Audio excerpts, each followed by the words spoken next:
All right, guys, I got some questions here. I'm retrofitting this old machine. It's an old CNC machine. It's an old engraving machine. It's got some pretty nice, what I consider to be nice steppers. They're made by this company Vexta. I think they're made by Oriental Motor, which is out of Japan, right? So these aren't China junk. And this thing's super heavy. You know, it's 1.8 degrees per step, so that's 200 revolutions. So this is pretty standard stuff. This is a 5.4 volts, right? It's a 6 wire, so it's a bipolar. Anyways, it has the correct colors. You know, and those are the green and black and the red and blue. And basically, this is 8 ohms per coil. And then if you go to the center tap, it becomes 4 ohms per coil.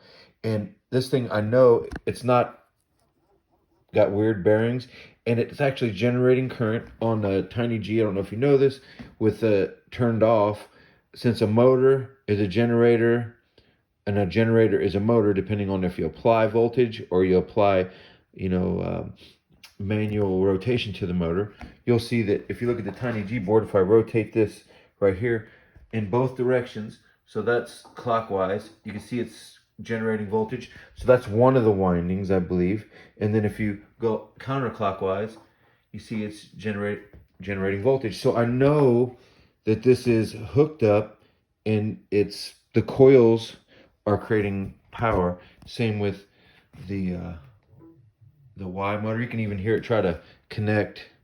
And then there's the Z motor. Now, these motors are bigger, these other ones. These are Pexta as well, or Vexta, I'm sorry. These are also a 5.5 volt motor, and it is 180 degrees, 1.8 degrees slash step. Okay, so this is standard stuff. It's 200 per rotation. All right. So what I've got here set up in the computer is something called CoolTerm, which is like a terminal program. We turn this on here. So there, it's turned on. And since I'm using this cell phone to video, because I'm not going to do screen cap, I have to edit it and render it and all that kind of stuff. Anyways, I've got some G code sitting in the notepad. And if we hit connect right here, you'll see that we're connected down there. Okay, cool. So if I go in here to Z, and let's just paste this code here, which is feed rate of 250 and Z axis and -50. The motor's locked. Okay. I can hear something coming out of this motor, which, that's the x-axis. So I hear the hissing out of this motor. That is so strange, right?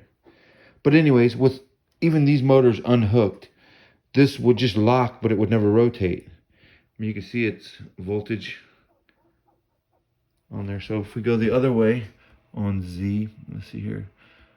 Let's grab the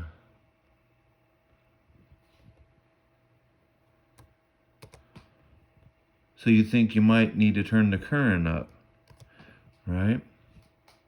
But basically all it does is it changes the pitch, and it will make the motor hot. That's all it will do.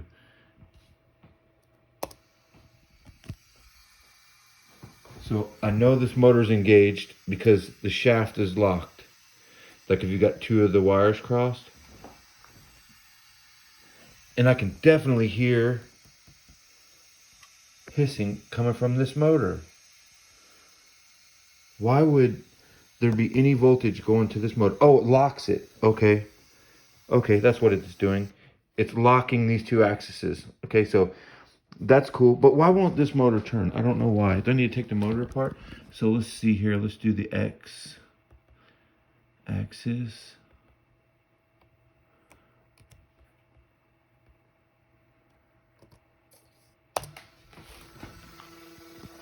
And you can see I've got rotation on X. I'm not going to adjust the current. I'm cool. I was wondering why it was hissing. It's because I think it locks that axis so it can't move. All right, and then let's go here to the y-axis.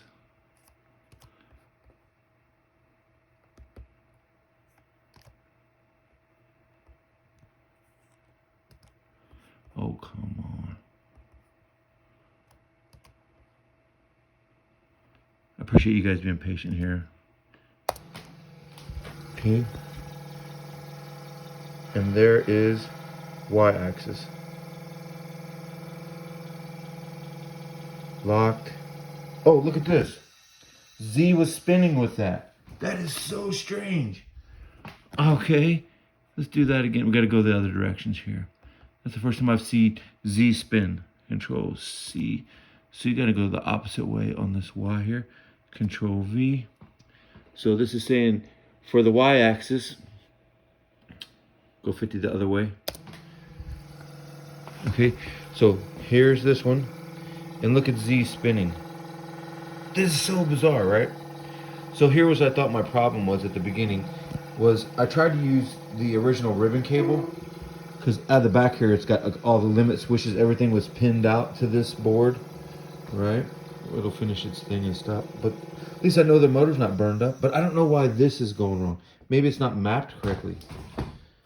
All right, so there was a cable, here it is.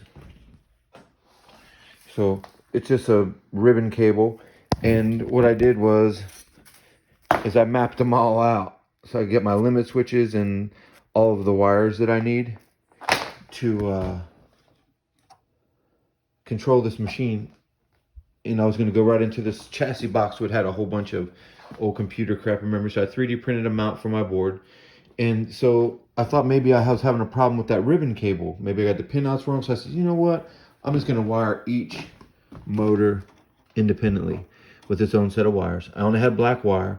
So, you know, I did them one at a time and checked them. And I know they're right based on the information I got from the website. And as far as like green being A1, black being A2, red being B1, and blue being B2. That's how I wired these motors. Each one, new set of wires to the TinyG. And wow. So I understand that sometimes the axis, like if you hit E-stop on a CNC machine, it will unlock all these motors.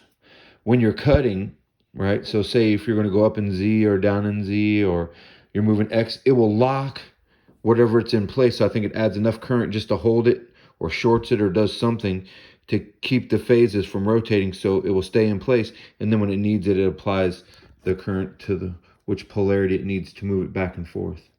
But if you guys got some tips as to why I cannot get this motor to work by itself on the Z-axis, it turns on, and why in heck? I just flashed the TinyG V8 to the latest firmware. I haven't done anything to the setup of the file at all. You know, it comes with a base configuration. Haven't done anything with that. I just wired the motors, connected to it in CoolTerm, made sure I had, you know, CTR and everything set up the way it says in the wiki. And then I sent some commands to check what's going on. And yeah, here we are. So I've got motor rotations, but it's all jacked up. So if you can give me some tips on what you think I should do to start to fix this problem, I would greatly appreciate it. Thanks, guys.